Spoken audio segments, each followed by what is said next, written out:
our body is slowly getting sick, our environment is sick, and then we lack support, and then we do end up feeling very much alone. My name is Michael Rubino. I'm on a personal mission to make sure you don't get sick inside your own home. I knew there was something wrong. I'm just so relieved there's something that you can do about it. Thank you for joining us for another episode. I am your host, Michael Rubino, and today's very special guest is Jenipher. Jenipher, thank you so much for being here, taking time out of your busy day to be with us. Such a pleasure. Thank you for having me. And so I'm here to help share your story. This is about you. And the first question that I have is, when did you first become aware of how important air quality is to our health? Unfortunately, in my late 30s, it would have been 2019 when I was finally diagnosed with mold toxicity after being very sick, slowly, progressively getting worse for about 6 years. So, Wow. yeah, it was a rude awakening, that's for sure. Okay, and how did you, I would imagine, just of so many different stories that I've heard over the years, Mm-hmm. that getting to the diagnosis, mold toxicity, might have been an interesting story. Tell me, how that came about.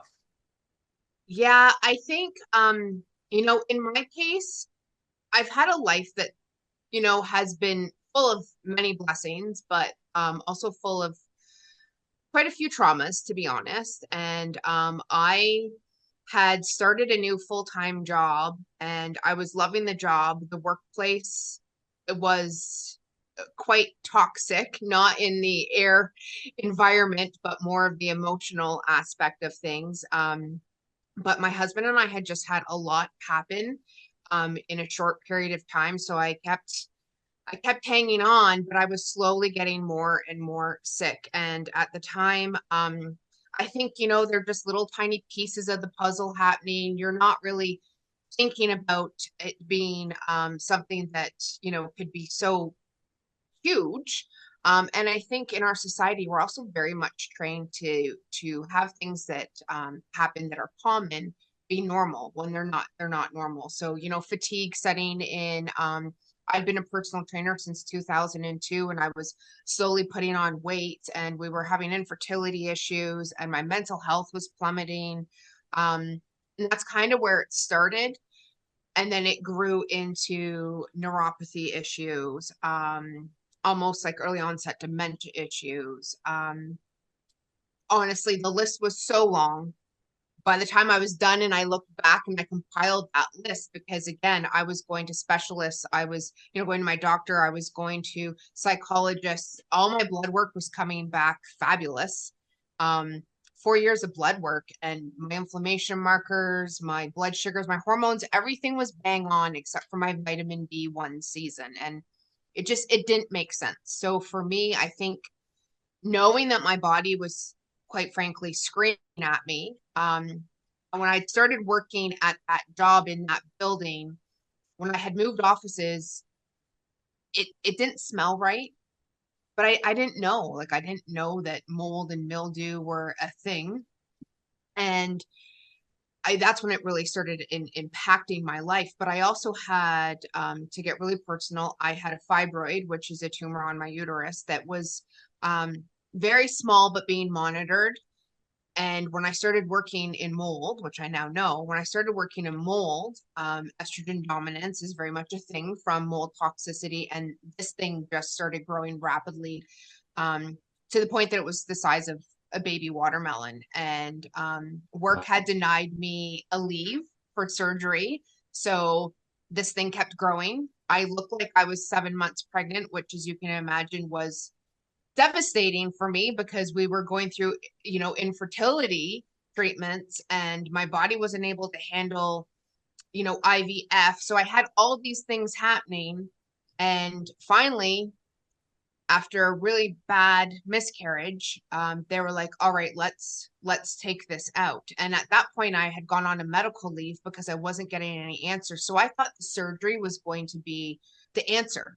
I thought that having this watermelon removed from me was going to give me my life back. I thought I was going to have my energy back. I thought I was going to be able to touch my toes again. Like I thought it was just going to be a life changer. And unfortunately, having that major operation, and the recovery went smooth, but my life didn't change. I didn't feel better. So that was when I was like, all right, I'm done in this medical paradigm. And I reached out to a naturopathic doctor, and we got working. We got working on candida and adrenal fatigue off of my symptoms. My dog, unfortunately, because we lived in mold. So not only was I working in mold, but we were living in mold. And my 5-year-old dog was diagnosed with lymphoma. So my money was going to treatment for him. Like my dogs at that time, and they still are my life. And therefore, I didn't do any lab work through the naturopathic doctor, and we kept Jersey going in a good quality of life way. And he lasted about 19 months. And when he passed away, at that point, when the candida and the adrenal fatigue treatments weren't making massive improvement for me, I said, all right, let's do the lab work. Let's do it. And sure enough, I came back with very, very high levels of mold. I had methylation issues. Like my body was quite frankly just a mess. And my naturopathic doctor at that time had been in practice for 10 years. She had actually done her thesis on mold. And she's like, I've never seen results like this. She's like, I'm surprised that you're walking. Wow. I was that toxic. So it was a lot. And it was surprising for me. I think the big thing is I now had an answer. And I could now fix it.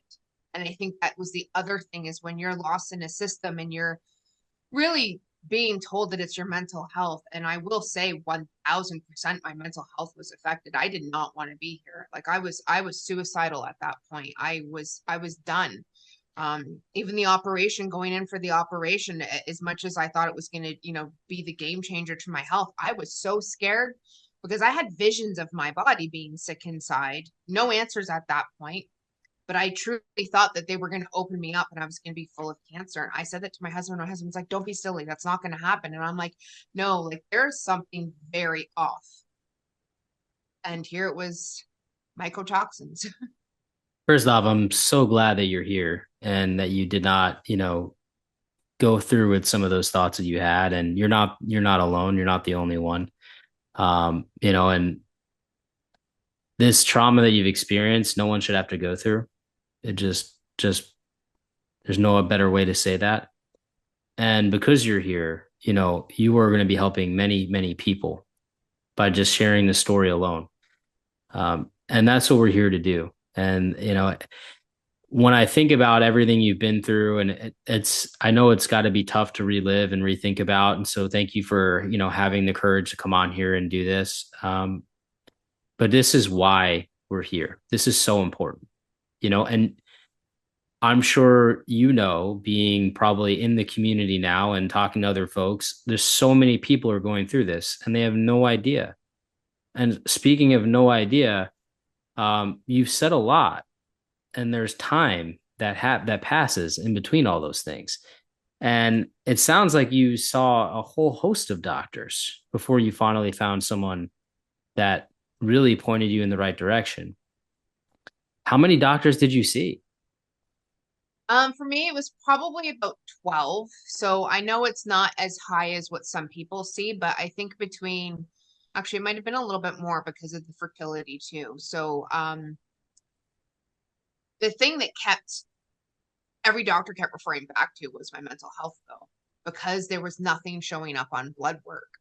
So, it was all mental health, which also plays a toll, because you get all these labels, right? So, and I was, in all fairness, going through a lot of trauma. But again, when at a cellular level, when your body's not working properly, a lot of times we also don't have the coping mechanisms that we do when we are living in, a parasympathetic state, when we're calm and we can handle what life throws at us. And I think that's what makes mold even that much more tragic, is that our body is slowly getting sick, our environment is sick, and then we lack support, and then we do end up feeling very much alone. I had one of my closest friends tell me that she couldn't support me because she had no idea what I was going through, and that if it was cancer, she would be able to be there for me. And just those types of statements, it just makes you realize just how lost people that are impacted by environmental illness truly are. They don't have the support that's needed out there. And that's when I first got diagnosed. I started an Instagram to hold myself accountable, because I wanted to be doing all these things and I wanted to be sharing. And then people started commenting, and like you said, the community, it was like, oh my gosh, like, you're so not alone. And there's so many people that go through their illness not knowing what the root cause is. And I think that that's why what you are doing is so extremely important, so people can actually realize, okay, like, I'm not getting to the root of this, whether it be fibromyalgia, whether it be MS, whether it be chronic bronchitis. Like, there are true root reasons, and it's not talked about enough, and it's definitely not taught. And I think that was a big thing for me when I first got diagnosed. I was angry at all those doctors. Like, I was mad at them. Like, why did you let me stay sick for so long? I've really come to a place through, the last 4.5 years of doing all the work that I've done, is I realize we can't be mad at them. We need to be upset, and we need to make change in the institutions that teach. Amen. Yeah. You That's where know, it starts. it's really difficult, right? I see all sides of the coin. As an expert in creating a healthy environment, a lot of times there are things that I'm not expert in that I bring in experts to support me to create a healthy home. For example, I know enough about HVAC systems by seeing how contaminated they get, but I am not an HVAC expert. Yep. So I would bring in an HVAC expert if I felt that something was off about the HVAC system that was outside of my realm of expertise. And doctors are people. I'm a person. You are a person. Together we are people. It's an impossibility for a doctor to know every single potential problem that a body could encounter. And that's why there are specialists. Where the medical system really fails us, truthfully, and it's a double-edged sword here, but we're very gung-ho on putting labels on people, right? You have this diagnosis, and then we're very gung-ho on giving them a catch-all treatment program, right? That is supposed to just work for that specific label. Can you tell me how many chronic diseases actually have cures? Not very many, right? But we have pharmaceutical drugs that help with symptoms that someone in a particular label might experience, right? We have painkillers for the pain. We have antihistamines. We have all these amazing things that help us with relief, which is good. But on the other side of things, we don't go that far into causation. What is causing, what is exacerbating this illness? And statistically, as a nation, 60% of U.S. population deals with at least one chronic condition, which that number has been increasing and is expected to double by the year 2050. 40% deals with multiple chronic conditions, or two or more. We are getting sicker, not better. And why is that? Well, obviously we're looking in the wrong places. When we think about health, we think about, I better exercise more. Definitely important. We think about, I need to eat better. Also definitely important. We might even say, I need to drink more water. Then we start to say, well, I better take some supplements and start biohacking, right? And we start getting into that field. And why does that field even exist? It exists because medicine does not solve everything. It just helps, but it does not solve everything. And so we get to this point where We're trying all these things. Technology is improving. We are trying better. We're educating ourselves more. We're still getting sicker. And I believe it's because the greatest route of exposure to any environmental pathogen is air transmission. We learned that through COVID, right? We at first everyone started wiping down their groceries, right? And then I was like, oh no, don't worry, it's through the air. You no longer need to wipe down your groceries. Wear 6 masks. And through that, what did we learn? That air transmission is the greatest route of exposure. And why are we not looking at illness from air quality? I mean, you went to 12 doctors before a doctor said, hey, you might want to look at your air quality. Might be some mold in your environment. You might have mold toxicity. That is the problem. Way too many doctors. If you went to 2, that would be more reasonable, wouldn't it? How much time would you save? How much quality of life would you have back? How much money would be back in your pocket on all these different tests and treatments that gave you 0 answers? And the answer is right in front of our faces. And more people are waking up and experiencing this every day. And, I think one of the biggest things that makes me upset is this is all preventable. This is 100% preventable. We can be healthier than ever before right now if we just do something about this. As a civilization, we start banding together, we start demanding this change. This is why we're here. This is why we're sharing your story. Because it is not going to happen as long as we sit back being blissfully ignorant to how we're getting sick and allowing for this to occur, for you to have to go through 12 doctors, probably tens of thousands of dollars in testing with no answers, all the while still suffering. Yes, exactly. And I'm in Canada, so that healthcare system that we have that everybody speaks so highly of, it's absolute bunk in so many ways. I mean, it is great for emergency medicine. It is great for, when it comes to surgeries and such. But I will say that between me going on a medical leave and then having to fight the insurance company, I ended up in 2 lawsuits. So between my loss of income and, quite frankly, the testing, the modalities that I did, my husband and I calculated it out, obviously not to the penny. There's no way to do that, but it did cost us over $400,000. And that didn't include a move, because I am one of the cases that I had left my place of employment and we had moved before I was diagnosed. So that doesn't include any type of remediation, any type of anything to do with working on the home.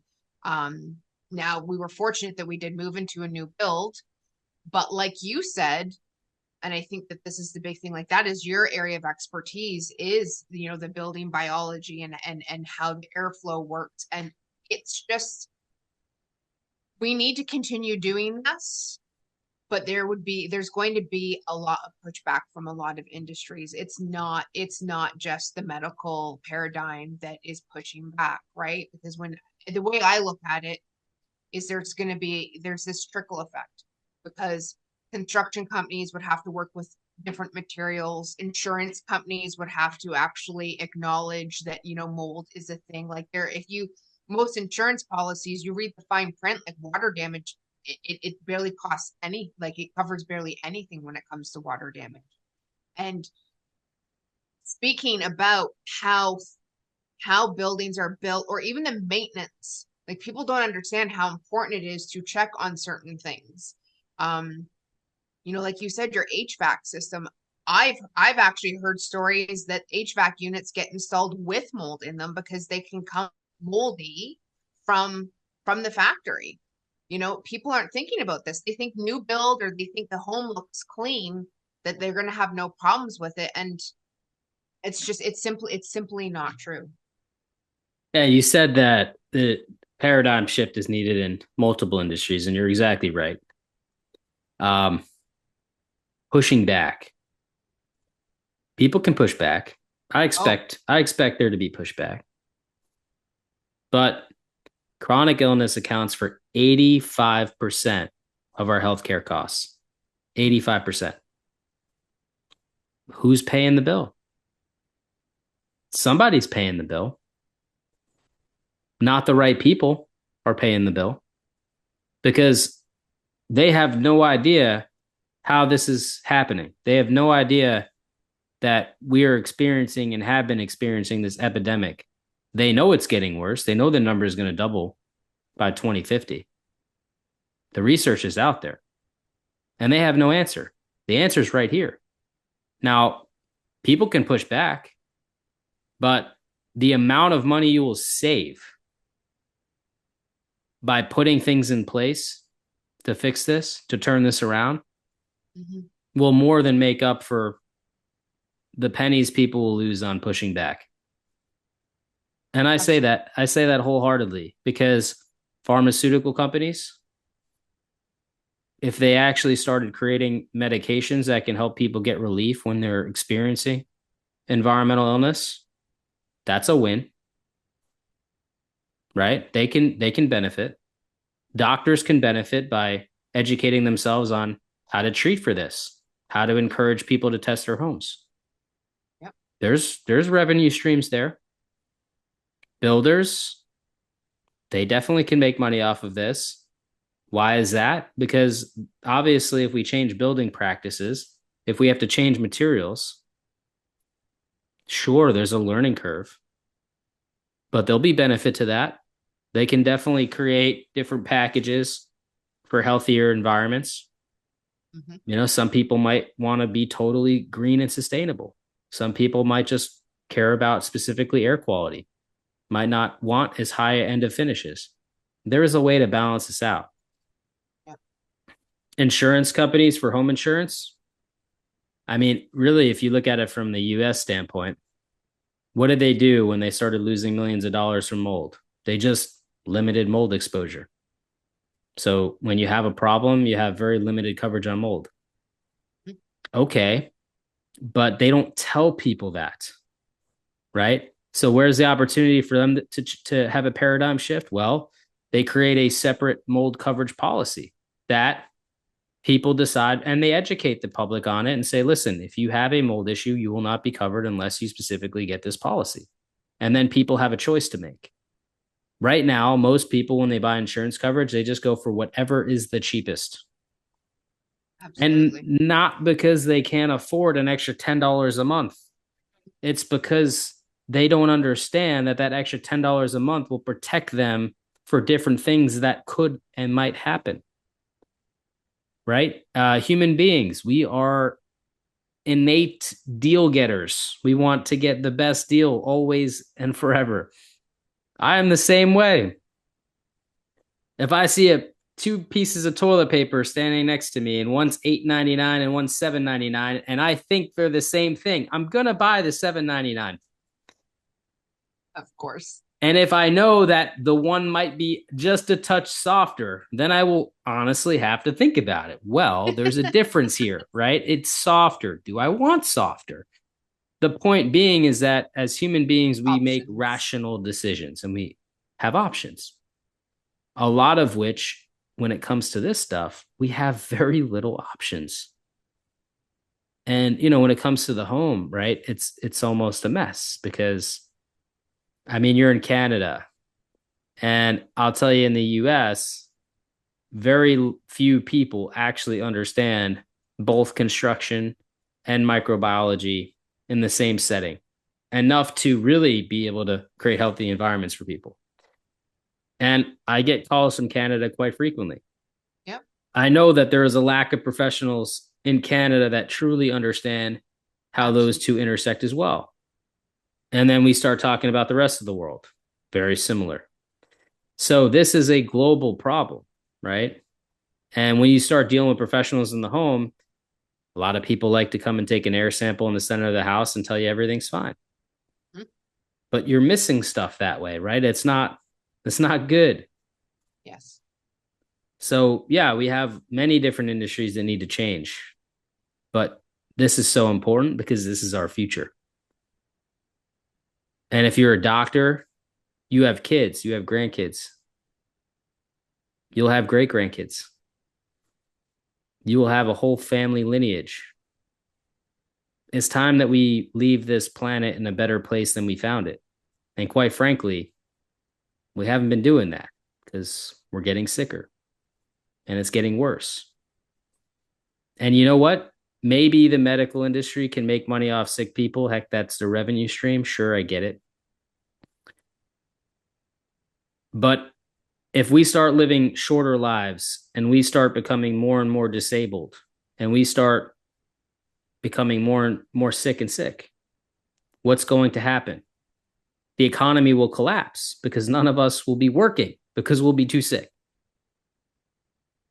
And we're seeing statistically things heading in that direction. It costs more and more and more to take care of people who are sick. But we still are allowing people to get sick. We're stuck in this hamster wheel. Well, you had even mentioned like what chronic illness do you know that has a cure? And you were talking about, the answers that are provided. And, the other thing that I often think about is the amount of money that gets put into these foundations. My mom, unfortunately has Alzheimer's, and she has actually been diagnosed with a rare and environmental form. And that is literally her diagnosis. I haven't really seen that from anybody else. I mean, there's many different types of dementia, but for it to be actually labeled rare and environmental, but yet there are millions and millions and millions of dollars that are sunk into the Alzheimer's Society and research, and yet they say that they don't have answers. It's the same with cancer. And you look at all of these illnesses that have so much attention, and rightfully so, because so many people are suffering, but we're still not getting answers for it. You know why? They're looking in the wrong places for those answers. Exactly. They're not getting to the actual root. How do answers get developed? Through science, right? We test things. We look at different metrics to test. If I am not testing in the right realm, I'm not going to find the right answer. And it's just that simple. I'll give you a great example. We talked about air testing in the center of the room. Okay. If I test the air in the center of the room, the result might be good. Does that mean that the house is good? Not necessarily. I couldn't say that with full certainty because that test does not capture all of the possibilities. And they'll build studies off that test. And they'll say, well, when we test the center of the room, we get a good result. That's a great study, sure, for people who want to test in the center of the room. When we come to Alzheimer's, one of my favorite people, Dr. Dale Bredesen, is a champion for subtype 3 of Alzheimer's or inhalational Alzheimer's and the early onset of dementia. And he believes that environmental toxins like mold are the biggest problem for inhalational Alzheimer's and the early onset of dementia. Mm-hmm. And there could be other environmental toxins like lead, asbestos, right, that we can be exposed to. The problem is that who the heck is testing for mold? Now, I just came across a great study on Alzheimer's that said they've been testing and noticed an increase in fungal infections in people with Alzheimer's. Well, mold is a fungus, right? And that's great that we're getting some of these studies out. But these are not the majority. These are the minority. And we're pumping tons of money into organizations. And I'm not saying that they are not trying. But what I am saying is that these organizations are made of people. Yes.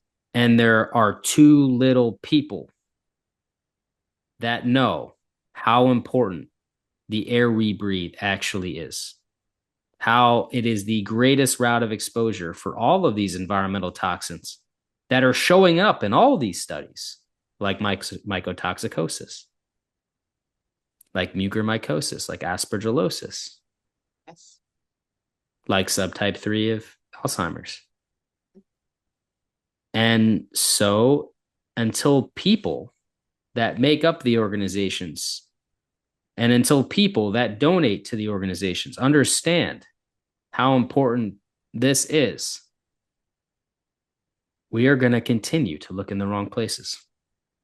Yes. That's why this is so important. This is about shifting the way we think and starting to look and research and track the right metrics in the right places. I mean, it's abundantly obvious, right? We are eating better than ever before. We are drinking cleaner water. We're exercising more.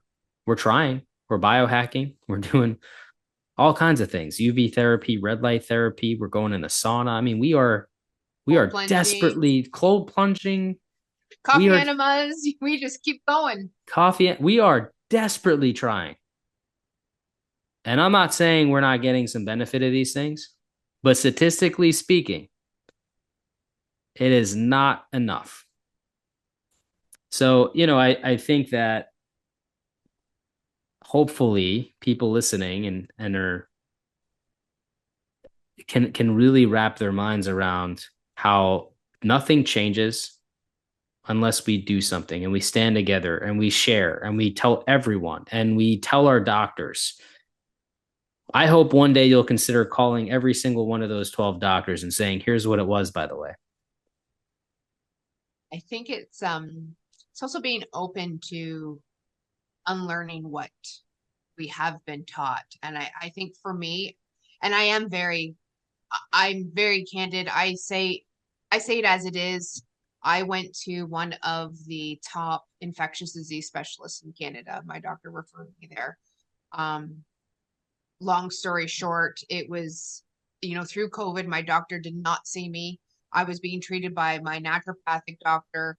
I, had almost 80 symptoms at my sickest. And I said something to my doctor about mold and Lyme.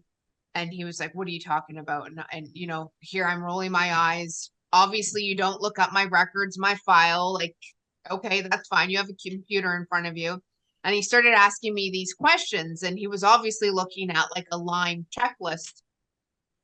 And I'm like, I did, I did, I did. So everything had been a yes, which was now a no because, I'm recovered. I'm doing very well. And he's like, well, we need to test you for Lyme. And so anyways, that rolled into now me going to this infectious disease specialist. And I was with him for about 45 minutes and he asked me a lot of questions. I had given him my list of symptoms and all the things. And he looked at me and his words were, well, I'm glad that you fixed yourself, but everything that you did here is nothing but pseudoscience. There's nothing to back it up. And I'm sitting there thinking to myself, I'm in your office. You see how many sick people a day. You've read where I was and where I am now, how far I've come. And you're going to tell me that it was just all a bunch of bunk. And for me, I could take it. I was like, well, you have every right to feel that way, But for somebody who's going to see somebody when they're sick, and I think that that is the worst part. And this is why I do advocate and I am very, forthcoming, is because I feel for the amount of people that are lost in the system. I feel for the amount of people that keep hitting walls, that keep just end up it being their mental health, or they're just given prescriptions that quite frankly, they may assist with something, but they're also masking things and they're also causing other things, right? So it's again getting to the root of it, but I have no problem being loud about it and I have no shame with what I've been diagnosed with, what I now know, that whole unlearning and learning, because for me, it's opened my eyes. It's opened my eyes to a lot, and corruption is one of the things that it's opened my eyes to. Because to me, I feel like it is out there, that everything is hush hush. I know what you're doing right now for the dorms. in the colleges, and I think that it is, I mean, it's so absolutely needed, and I'm so grateful for everything that you're doing. And I too, even with my clients, I see teachers. I see so many teachers. They don't feel well at school teaching in educational institutes. You know, we've got schools, we have buildings, we have churches. Like mold is, like you said, it is an epidemic. You said something earlier about pseudoscience. It kind of reminds me of like the fake news, propaganda. Um, there are so many studies out there that list environmental toxins, too many to count, as Yep. a contributor to human health. So many. And from cancer to autoimmune disease to chronic illness, I mean, we're talking a very wide brevity and breadth of the scope of this that blatantly lists environmental toxins. So that's not pseudoscience. Yeah, I am. We are not coming on here to say, listen, 10 breaths a day while counting backwards from 10 to 1 will cure you of disease. Absolutely not. That's pseudoscience. But when you have respected authorities, respected doctors, respected academics, respected scientists publishing information, when we have, and this is from, we have data from HUD, we have data from the EPA, the CDC, we have data from the American Lung Association. These are respected, authoritative figures that I don't think are producing pseudoscience. And yet we have doctors that say that's pseudoscience because they've never heard it, because they've never exposed, and they've never bothered to look. That's the problem. So it's not pseudoscience, fake news. This is real stuff. And it's part of the problem. Worrisome. Because if I don't feel well and I go to my doctor and I say, I think I have an issue with my home, whether I do or don't, most likely they're going to write me off and say, nope, that's not possible. Yes. But it is possible. Happens every day to millions of us, if not billions of us. And so you're not, like you said, we're not taught about it. It's not discussed enough. You are in your home all day long. And I think that COVID, all night long, I know a lot of us do work outside of the house, but COVID, when we shifted to so many people being in the house, you notice this. You know, it's the same with when you've got moms that are at home with their kids and dad's going out to work and mom's not feeling good. It's, you know, it's that having that family in the same house and somebody not feeling well because they're in the home way more than somebody else. It is, your home health is so very important. And it I don't know. I know when I was young, it was like, get outside, get some fresh air. And we knew that getting fresh air was so good for us. Why did we not think that the air quality that we breathed in while we were inside was just as important? Well, you know, we had pretty much a global energy crisis, and we started building these tighter homes, created another layer of issues to this. Because now, you know, a home 50 years ago might have had some issues, and we probably didn't feel quite as bad as we would in a modern home because less ventilation, less air exchange from indoor to outdoor, which means less dilution of particles, which means more particles entering the body every time you take a breath. What do we know about exposure? Quantity and length of time. And so if the quantity increases, that is going to be an issue for us. And we've seen it.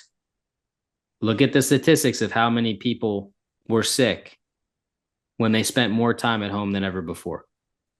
I could tell you the call volume to me increased.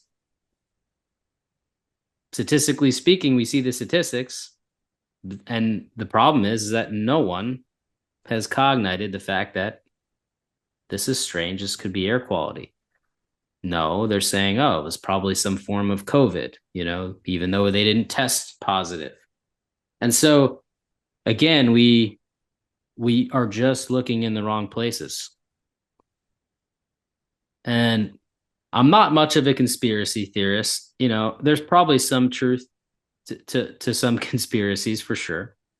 There's probably some people that might have a hunch that are purposely keeping quiet. I have no doubt about that. But I honestly think, from a majority perspective, it's just our lack of awareness. It's just that we are not thinking about what should be at the top of our radar. It just isn't even on our radar. I think that there's just so many people that look at it like, water is harmless. And it's those little tiny things that you really don't think about. Mold. People think that it's surface mold, that you can just wipe it away. They don't understand how mold actually works. It's all of these unknowns. Like, I know that when I was young and we moved into a farm home, I was 7, and my mom decided to re-wallpaper. And when she took the wallpaper off, there was mold halfway up the walls. And back then, what did you do? Bleached it, wiped it, and then she re-wallpapered. We don't know these things. Even simply going to bed with your hair wet, if you do that enough, the pillow that you're sleeping on is very much going to grow mold. And then all of a sudden you've got a stuffy nose and you're not feeling well.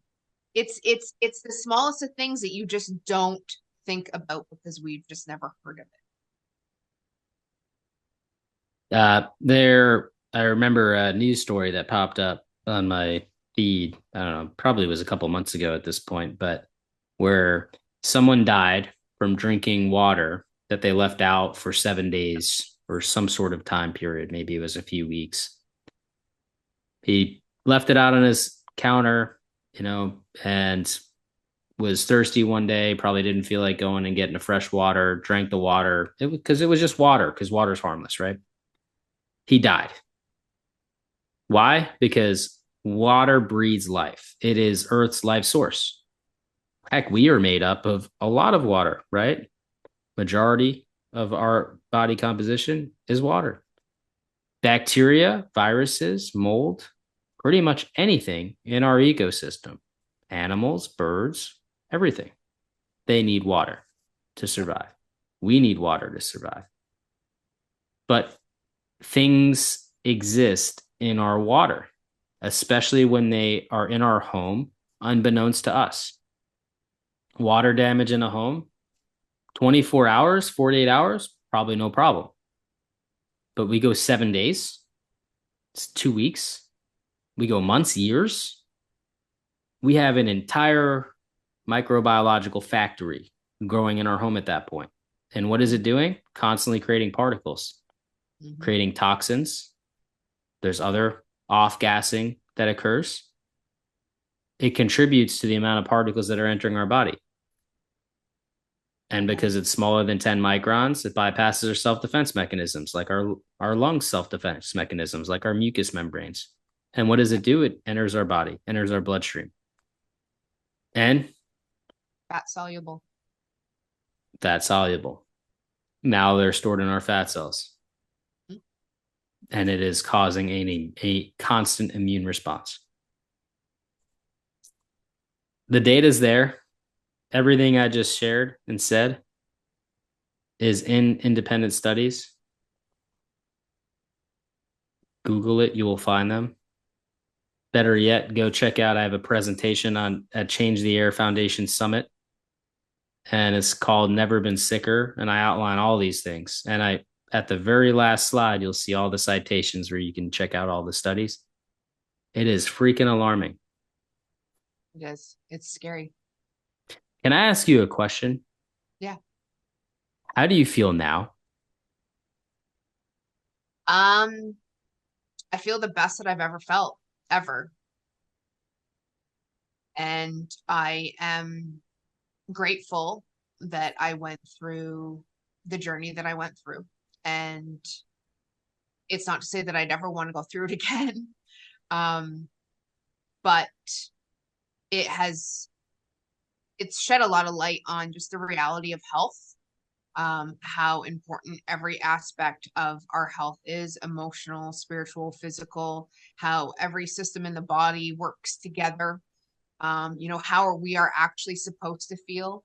A lot of my clients will say to me, I just want to get back to how I was, or, in my 20s. And I'm like, you know what? You actually can feel better than that. We don't want to go back. We want to go forward.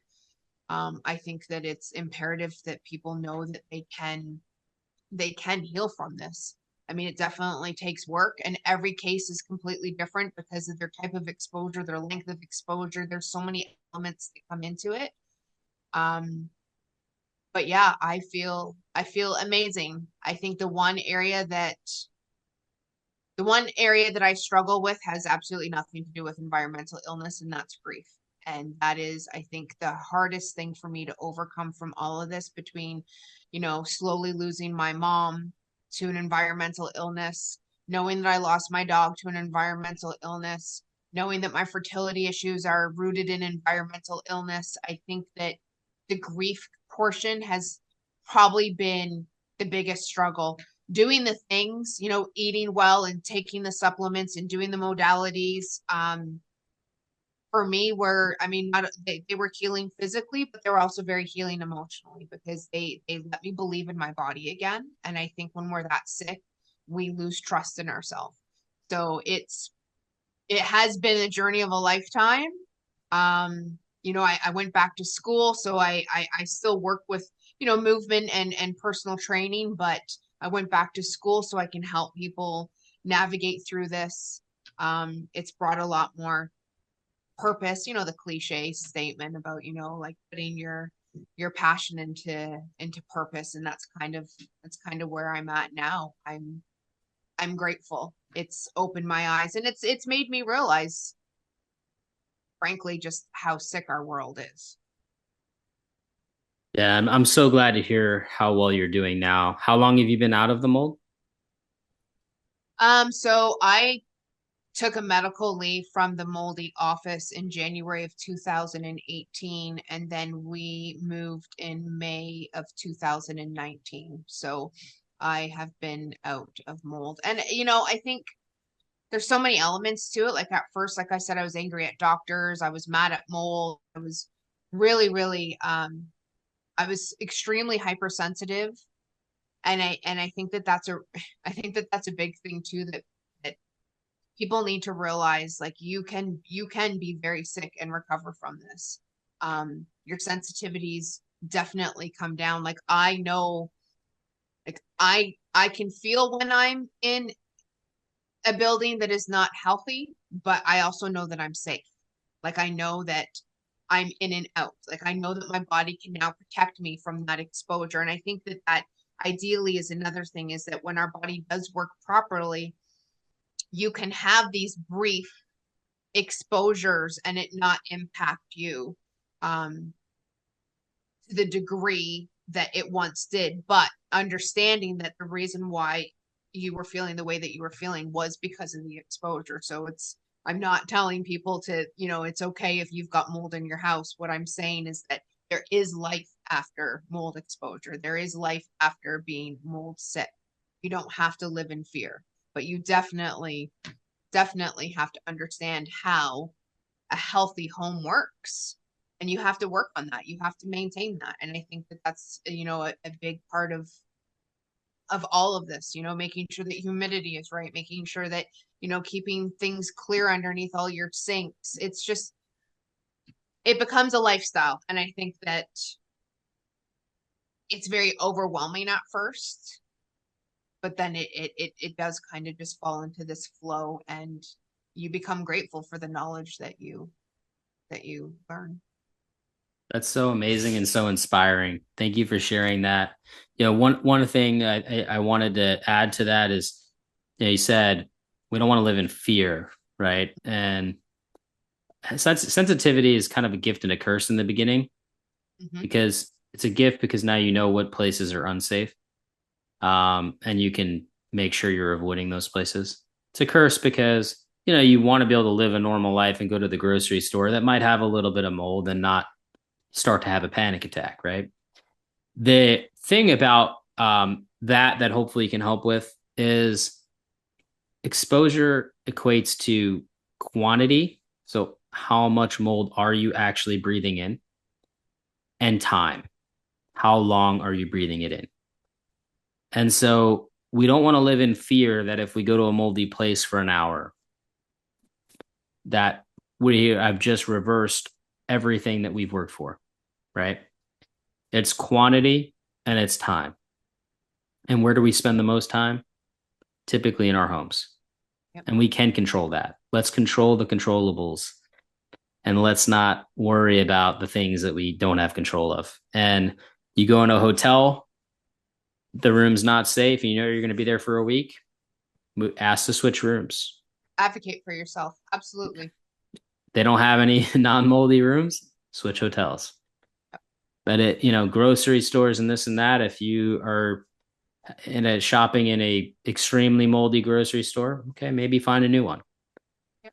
If you have some mild reactions and it's not going to be that long of exposure, odds are you'll probably be okay. And it's, you can't, because it's the PTSD can be pretty overwhelming, overbearing. For sure. And a lot of people don't understand it either. I think that, and that's kind of with that emotional intelligence of it all. And that's where I kind of fell into this industry, is the emotional aspect of it, that how impactful it is, and navigating through all of that. Because the PTSD, like you said, it's unreal. And I know how I felt when I finally got diagnosed. But then that fear came in everywhere I went, like anything that smelled damp or mildewy. And yes, you know what? I'm so grateful that my body is like, okay, yeah, danger, danger.